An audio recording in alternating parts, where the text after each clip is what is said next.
Welcome to MMA on the Rocks. My name is Bill Welker. You are listening to episode 242 of the podcast. Are you joining me live on Facebook or YouTube? Today is Sunday, May the 23rd. Just me again this week. I know it's been a few weeks in a row without Jeff the Animal Wilson. I know everybody misses him. I know I miss him because it's just hard for me to talk for an hour by myself with nobody to bounce ideas off of and blindly agree with me most of the time.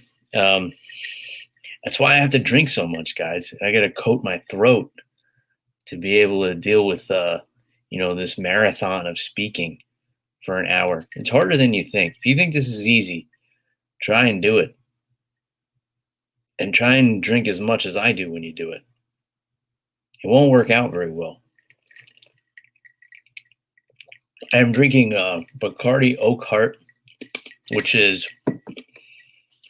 my favorite, I guess, like bottom shelf rum. It's aged in American oak, so it obviously, leans more towards the bourbon flavor profile, which is why I like that in a rum. And I'm just drinking it with some kind of like antioxidant, like sugar-free fruit punch thing. So I just kind of threw it together. It tastes pretty good. Rum and fruit punch goes together really well. Shout out to Mark joining in. Mark must have the notifications set on. That's why he's always right here when the episode starts. So I advise everyone else, please do the same. Set your notifications to go off whenever we go live on Facebook or YouTube. It's always more fun when people participate. I know most of the audience here is on the audio side, but we do like having people join in on the live chat. Love hearing your opinions as I go. And so I was saying, set your notifications. Please like, subscribe, share, leave comments, leave reviews on your Apple Podcasts or wherever you happen to be listening. It helps us out more than you might think. So please take a few minutes and do that. It's been a long week for me. Even today, I was getting a lot of work done. You guys can see I'm wearing a hat that's covered in drywall dust. So was making some repairs today. In addition to, I took the little one to the beach for a little while. Had to squeeze that in. Whatever you're doing when you're a toddler parent, you have to factor in some way to tire out your child. Otherwise, you're going to have just a miserable day. That's the most parenting advice I can give you. Just budget time to tire the kid out, or you're going to pay for it dearly. For example, she's already in bed. It's almost 7 p.m. Eastern here.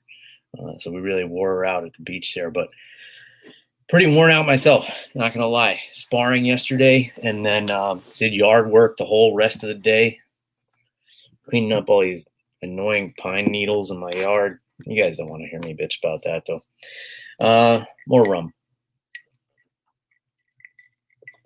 Alcohol, the cause of and solution to all of life's problems. That was by the great Homer. Not the one who wrote the Greek poems. Homer Simpson said that. If you guys want to grab some MMA on the Rocks merchandise, you can do so through our friends at Team Reaper. Reaper1.co is the website. You can use the promo code MMA Rocks 10. Save yourself 10% off your order. Not just on MMA on the Rocks merchandise, on anything. So they have fighter gear. They sponsor fighters from the UFC all the way to the local circuit, everything in between. They got training gear, MMA sparring gloves, jiu-jitsu gis, gear bags, everything you need to begin your pursuit to being in the UFC. And they sponsor a lot of badass fighters. So if you're one of these people that always says the fighter should be getting paid more, then go buy a t-shirt and put some money in their pocket so they can, buy some organic food and pay their trainers and do all the things they need to do to chase their dreams. And you can do so at Reaper1.co. As always, I'll put the link in the show notes for all of our merchandise, the t-shirt, tank top, and the hoodie. I still don't have a hoodie yet. I didn't I didn't bother asking for one because it started getting so hot in Florida, so it was always at the back of my mind. There's never really a time when I need a hoodie. I wear a sweatshirt like maybe 2 days out of the year down here. Anyway, that's that. Housekeeping out of the way. Let's talk some fights, shall we? I'd like to start by wishing a big congratulations to Paul Felder on his official retirement, which he announced on the broadcast last night. And it's funny because I never really listened to the broadcast. You guys hear me say this every week. I turn the volume down because I don't like to be influenced. I like to give you guys my opinion on the fights that's, just based on what I observe. So I don't like to be swayed by the commentary, even though I do enjoy it. And I'll watch it if I rewatch the fights later and stuff. But I was just turning the card on. I was surprised it started so early. And so the sound was on, and I heard Paul Felder talking about his retirement. He laid his gloves down in Sydney. I think it was Sydney. When he fought Dan Hooker, laid the gloves down, and then he came back to fight RDA. Wasn't even training MMA. He was training for like a triathlon or something, and was like, "Sure, I'll fight," former champion on a week's notice or whatever it was. That's the kind of bad motherfucker Paul Felder is, and I've always admired that about him. There are a lot of guys and girls who say, "I'll fight anybody, anywhere, anytime." But there are very few of them who actually will. And Paul Felder is one of them. And that's why you have to have respect for Paul Felder. Even if you look at his last couple of losses, RDA on short notice, 5-round war with Dan Hooker, that was an all-time classic fight, could have gone either way. Lost to Mike Perry because he stepped up on short notice and moved up 15 pounds to fight him at welterweight. And still hung in there with him. His 2 wars with Edson Barbosa, those are classic fights. And, the one where his leg was so battered it looked like he couldn't even walk. Give me a break. How tough is that guy? And then, of course, the cuts, the epic cuts that he's taken, the gashes across his forehead. The guy has to have so much scar tissue. And then he heals like he's Wolverine. One of my favorite fighters. Oh, sorry, it was Auckland, not Sydney. Thanks, Mark, for correcting me there. One of my favorite fighters to watch of all time. Great Muay Thai, great submission defense. You knew when Paul Felder was on the card, it wasn't going to be a boring fight. He wouldn't allow it to be. And it's awesome to see him moving on to his broadcasting career. I think he does a great job. He does a great job with the Contender series. He's so knowledgeable about the sport.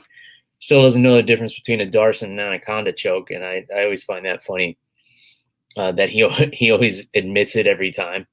But yeah, he's so good. I know he had like an acting background. He went to some kind of like drama school or something before becoming a fighter. So I have no doubt he's going to be successful as a broadcaster. I wish him all the best. Selfishly, I'd like to see him fight a few more times, especially, with how hot this lightweight division is right now. But, I'm sure he made an intelligent decision and, considered his family and realized that he has an opportunity to provide for his family and do something else that doesn't require as much time away in terms of a training camp and things like that. I know he's got a daughter about the same age as my daughter, so I can kind of empathize with that. I wouldn't want to be going away for weeks at a time from my daughter, at a time in her life where, everything's kind of sensitive and she's really aware of what's going on now. So that had to have been tough. I'm sure that weighed into it. But yeah, just congratulations on an incredible career, Hall of Fame career in my book. If anything, just for the Barbosa fights, I think he'll end up in the Hall of Fame in some way. At least one of those fights has to go into like the all-time great fights wing or whatever they call it. And we get to keep seeing him doing the broadcasting. So congratulations, Paul Felder. Hope you enjoy your retirement from fighting and, dedicating yourself full-time to the broadcasting career. All right. Let's talk about the fights. UFC Fight Night 188 or UFC Vegas 27, however you want to call it. Back at the Apex, back with no crowd. Now, again, I know I'm in the minority here where the crowd doesn't matter to me because, again, I don't watch with the volume on, so I don't hear like the crowd popping if something big happens or anything like that. So it doesn't make a difference to me. Main event, Rob Font, pretty one-sided victory over Cody Garbrandt. Now, Rob Font is just starting to come up, and Cody Garbrandt, obviously the bigger name here. So a lot of people would think that Garbrandt's been fighting longer, but Font actually has more experience. He's 19-4 now, whereas Cody Garbrandt is 12-4. So Font has a little bit more MMA experience. I know Cody Garbrandt has some boxing fights as well. A lot of the dialogue here was that Cody Garbrandt has fallen off and he's not a lead anymore, and kind of negative talk towards him instead of giving Rob Font the credit that he deserves here for having an excellent fight and having a great game plan against a tough fighter like Cody Garbrandt. What I saw from Cody, I wouldn't agree that he's fallen off and that he's not a lead anymore. I think he's still a top bantamweight. I think he's still dangerous. I think he can knock out anybody in the division. What I saw was a confused Cody Garbrandt. He seemed like he didn't fully commit to whatever his game plan was, or he didn't really know what it should be. I think he realized that Rob Font's boxing was a little better than he thought it was going to be. He had a hard time getting inside on that jab, so he couldn't land, the big overhands and the big hooks that he normally does, because Rob Font was doing a great job controlling the distance with the jab. So, then he decides, well, maybe I could out-wrestle him, which he did. But then he figured out that, wrestling somebody takes a lot more energy than trying to knock their head off. Even the way Cody Garbrandt does it with loading up every punch, it's still more exhausting to wrestle. 1 minute of wrestling is way more exhausting than like 5 minutes of throwing punches. I don't care who you are, unless you're like Clay Guida. So there's that. And then I think he just wasn't able to recover from that. And he was a little bit slower. He was starting to get tagged up as the fight went on. It started going into, 5-round territory. I think the best Cody Garbrandt we ever saw, obviously, was against Dominic Cruz. And I think that fighter is still there. There's just been some confusion along the way. I know there's been some bad injuries, some staph infection. Obviously, he suffered a couple of brutal knockouts, 2 or 3 really bad knockouts. But I think the talent and the skill is still there. But, he's been changing camps, and I think he did a split camp for this one between Jersey and Team Alpha Male. I think he's just got to, pick a track and stick to it. Like he's getting too old to be moving around and doing different camps. Like he kind of has to get back to what got him to the dance, being a really solid boxer with great takedown defense. And he's got the wrestling in his back pocket, which is an awesome tool to have. I mean, it's not like Rob Font is an easy guy to take down and hold down. And he landed, I think, 3 takedowns against him. So, he's got that tool, but, if he's going to use it, he's got to realize, how much it's going to expend his energy. And I don't think he realized that until it was too late in the fight. So I am not on board with all the comments of, Cody Garbrandt is not elite anymore, and he lost to this guy, Rob Font. But this guy, Rob Font, is also ranked in the top 5, and he is so for a reason. I mean, this is a bad dude right here. I think the next logical thing for him, and he did make the call out, is to take, probably the loser of the Dillashaw and Sandhagen fight, because whoever wins that is probably going to fight for the title after Peter Yan and Aljamain Sterling, settle everything there. So, and any way you want to do it, I think those are great fights. Rob Font versus Dillashaw, Rob Font versus Sandhagen, and even down the line, Rob Font versus Sterling or Peter Yan. Like, this guy, he's a legit threat. I think his striking, he can keep up with anybody with the striking. And the only person out of those mentioned, well, maybe Aljamain Sterling, but the only person who could threaten him with the wrestling is TJ Dillashaw. It seems like he's got a pretty good guard. He's got to work on getting back to his feet if he's not going to, throw up any submission attempts or anything. But, those are little kinks he can work out. His boxing is so good. He's so good at controlling the range, controlling the distance. That's why that's part of the judging criteria. When you can control the distance and control the pace of a fight, that's huge. And that's what he was able to do with Cody Garbrandt. He was able to land a lot. He bloodied him up. He got him frustrated. But I don't think this is the end for Cody Garbrandt. I think there's still great fights. I think there's still potential for greatness with him. He just needs to, kind of get back to his roots and get back on track with what got him to the world championship in the first place. And maybe that might mean, finding some motivation again that, maybe he lost along the way. But I wouldn't count him out yet. I'm not ready to do that. So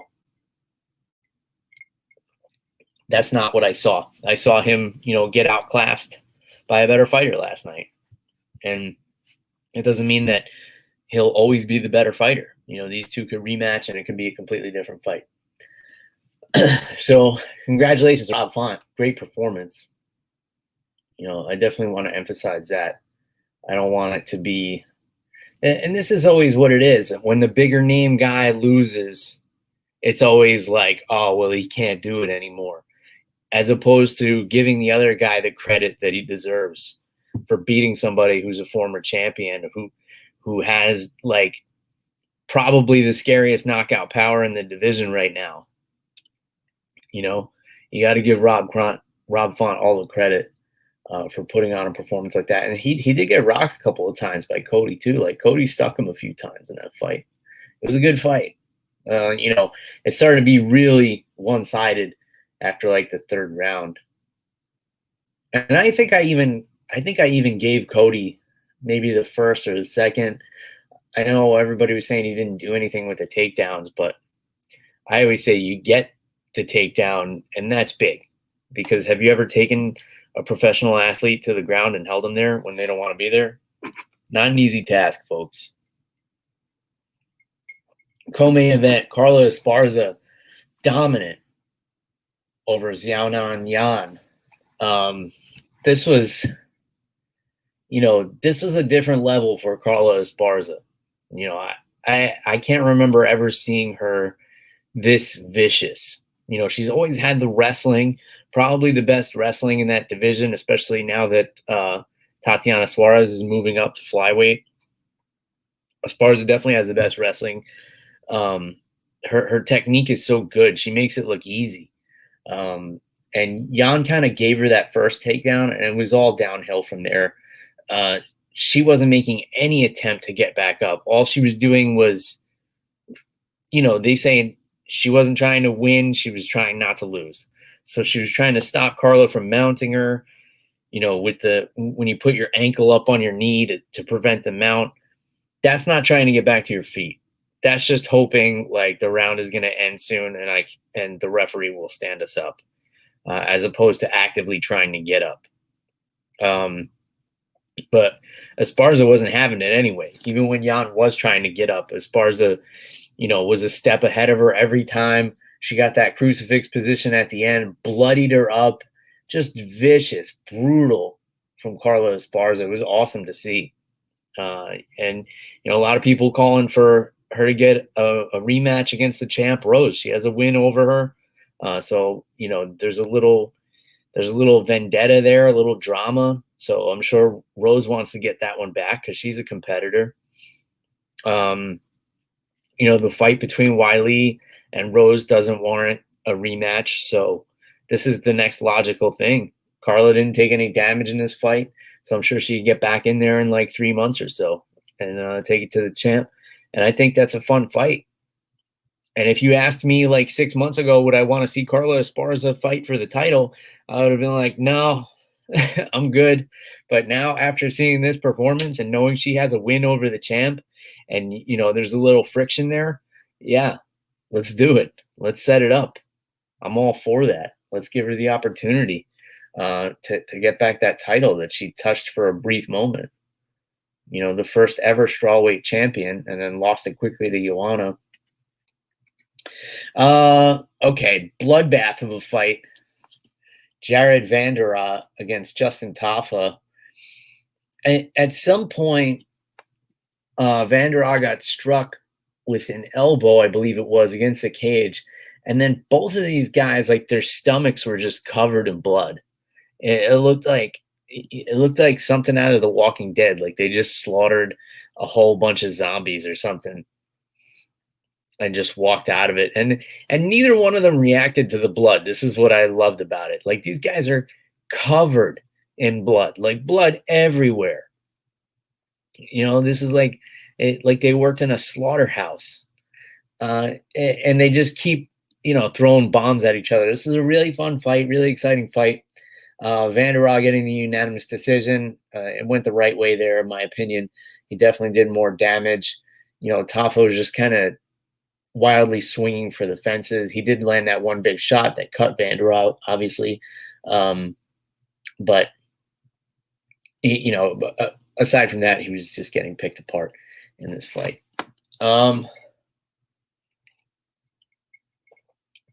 So that was a fun one. And what was weird about the cut is that it was small, but it was deep. So they put some Vaseline over it and it just disappeared. That's weird.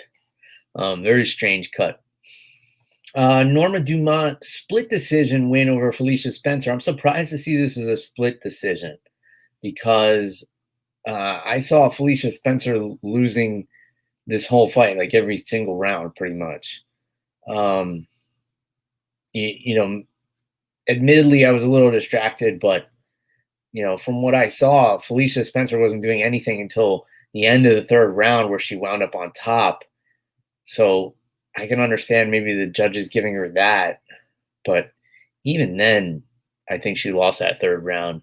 I don't know. Feel free to disagree with me, but I saw Dumont. Her striking was much more fluid. This was the most stiff that Felicia Spencer has ever looked, and I was thinking while she was fighting, like maybe she didn't get a good warm up or something, but she kept using the same feints. She kept throwing kind of the same strikes. And even though it wasn't really working for her, she kept going to the well again with the same things. She wasn't really setting up any takedowns. She was just kind of trying to smother Dumont. Dumont, her striking was just much more fluid. She was beating Felicia to the punch a lot. Mark is saying it right now. Bye 145. It's tough, man, because there's just not a lot of women that big that fight. We just saw Bellator, like Cyborg fought, I think, Leslie Smith again, and knocked her out. And it's like it's just not a deep division anywhere. There's a couple of names, but they're all in different organizations, and that's never going to work out. We can't get Kayla Harrison to come fight Amanda Nunes or Cyborg. Maybe Bellator and PFL can work something out or maybe Kayla will leave the PFL and go to Bellator so that she can fight Cyborg. But she's like the third biggest name for these larger females, and she's not even fighting at 145. She fights at 155. So she'd have to make quite a big cut. I don't think Cyborg would mind moving up to 155 for a fight. But even then, you have a super fight. You don't have a division. So are they fighting for a championship? Like a champion of what? Like who's the best out of you two? like I don't really see the point. Like what are we doing here? I think they're fun fights, but yeah, not a whole lot going on with this division. And hopefully I can be proven wrong, and some girls come out of the woodwork and end up getting UFC contracts or Bellator contracts, and we could see this division get a little bit more competitive. Obviously, I want everybody to have the opportunity to compete. It's not their fault that they're the size they are and there's nobody for them to fight. I can't blame them for that. Damn, this rum punch is delicious. All right. Ricardo, Ramos, and Bill Algeo. Tell me how you guys thought this one went, because I was a little confused, and I'll admit to you, I was in and out on this one too. It didn't have my full attention yet. I had it on in the background, and I tried to rewatch it this morning. But my daughter was up, and she kept pulling me away from the computer. I was trying to catch glimpses of this. I saw Algeo landing a lot of shots, controlling the distance, but it seemed like nobody was surprised that Ramos won. I don't know. How did you guys see this one going? I'll defer to you guys. So, leave a comment down below or send me a message on social media. Let me know what I missed. Do I need to go back and watch this a third time? And now listen, the Vanderaa and Tafa fight was awesome. I think it probably won fight of the night. For me, the fight of the night was Jack Hermansson and Edmen Shahbazyan. This fight was so great because it had everything you could want in a fight. It had, back and forth striking. One guy was getting the better of the striking. It had great wrestling. It had great scrambles. It had, ground and pound, submission attempts, all this stuff. And Jack Hermansson impresses me because he's not built like a wrestler. He's a lanky guy, and he's a really good wrestler. Most of the guys who have been good at wrestling don't have a lanky build.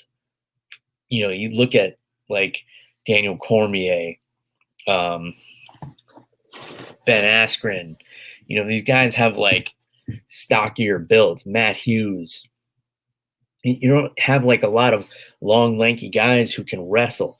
And I think, Jack Hermansson wouldn't do well in like a freestyle wrestling match because he doesn't wrestle that way. He gets tight body locks and uses inside and outside trips to kind of drag people to the ground and drag them into his world.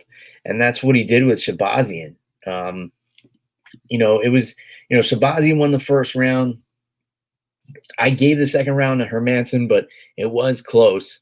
And then the third round had to be a 10-8 for Jack Hermansson because he was just on top battering Shahbazyan for the entire 5 minutes. So this was a really great fight. And,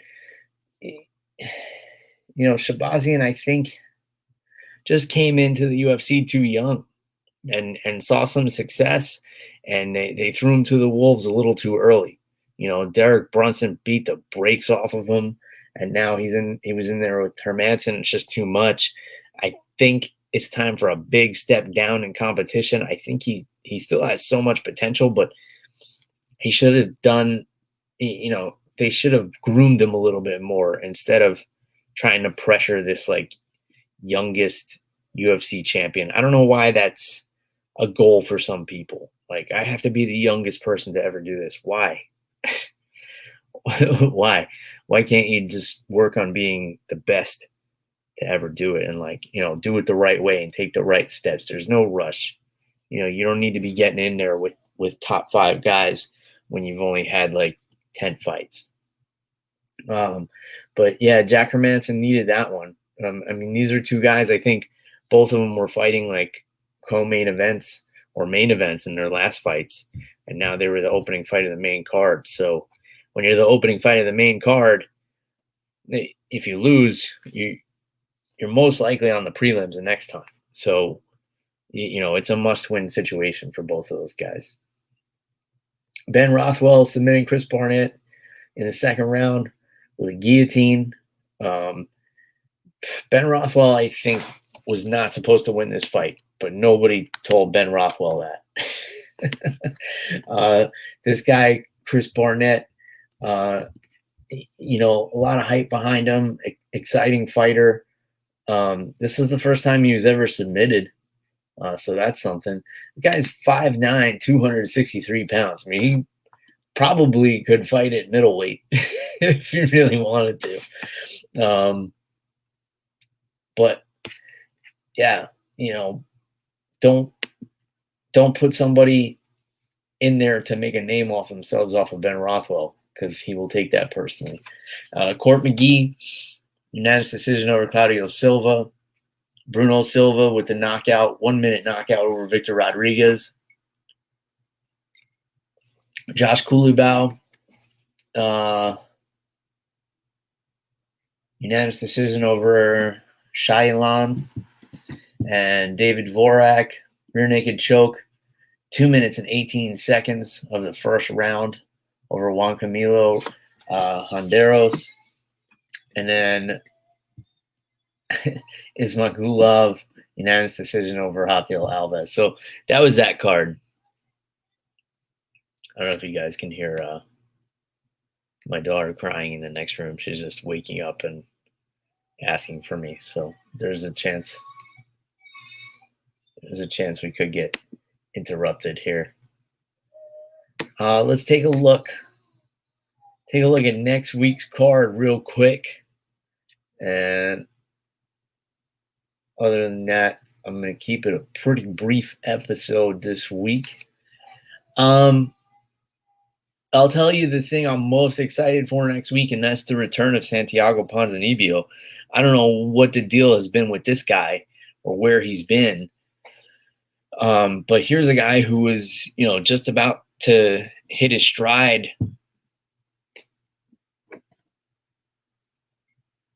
He was just about to hit his stride on a title run.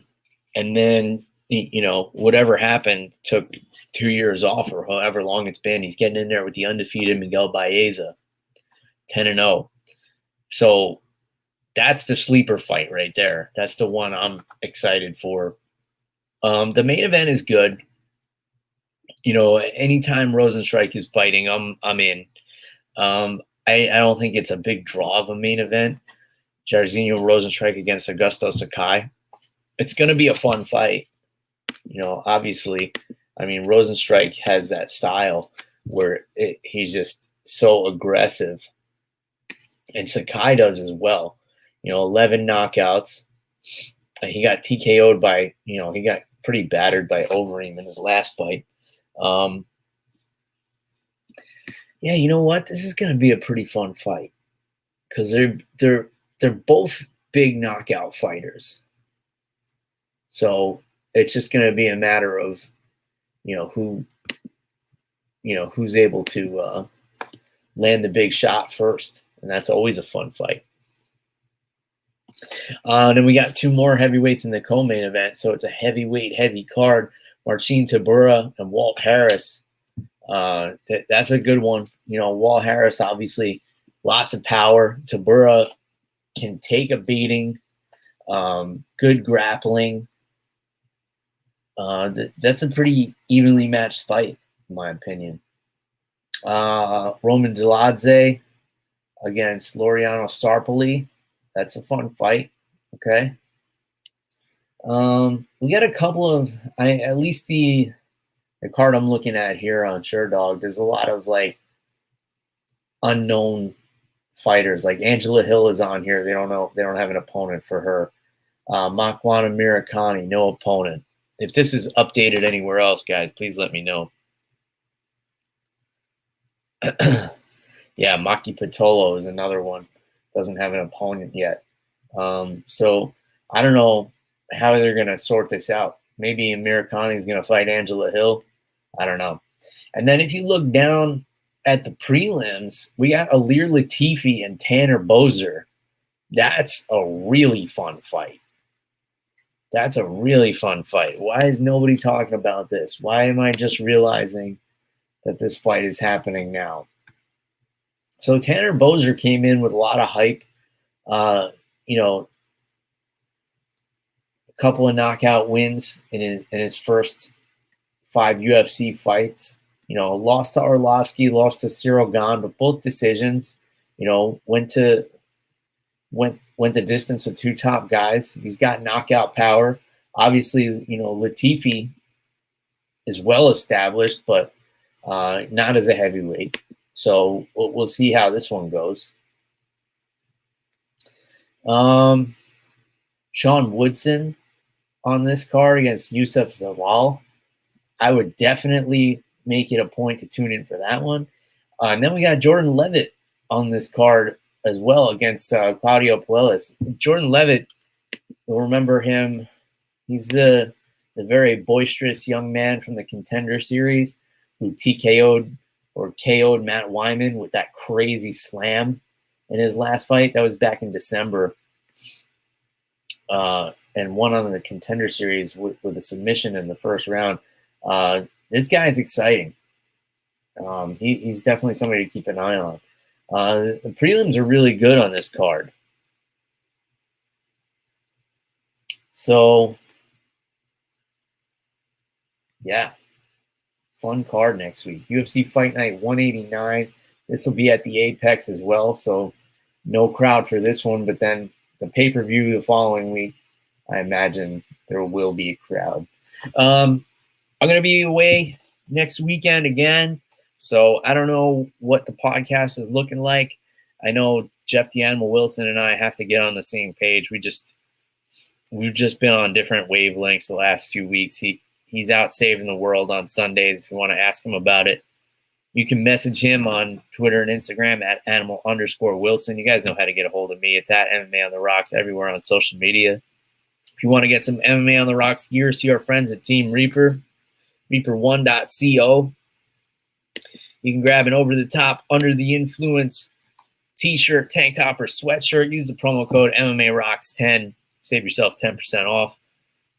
Guys, please continue to share, leave comments, leave feedback, leave criticism. I've got thick skin. I can take some criticism. Believe me. I appreciate it, in fact, because I'll take it to heart. I might not always do something about it, but I'll listen. You know, I do things a certain way, and it's the easiest way for me to do them. You know, I fit this show in when I can. Yeah, I will wash my hat. I was saying at the beginning, Mark, I don't know if you were here yet, that it's got drywall dust all over it from the work I was doing today. And I had a small window of opportunity to record, so I didn't even have time to put a clean hat on.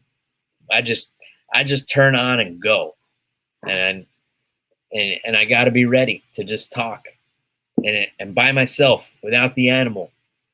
But hopefully we'll get him back next week. We'll coordinate. We'll get something going. We'll figure it out. I know Jeff definitely misses talking to you guys. I'm sure just as much as you all miss hearing from him. So that's all I got. Short episode this week, but I'll save my throat, and you know, I'll treat it with some more rum to make sure everything's in ship shape. All right, so until next time.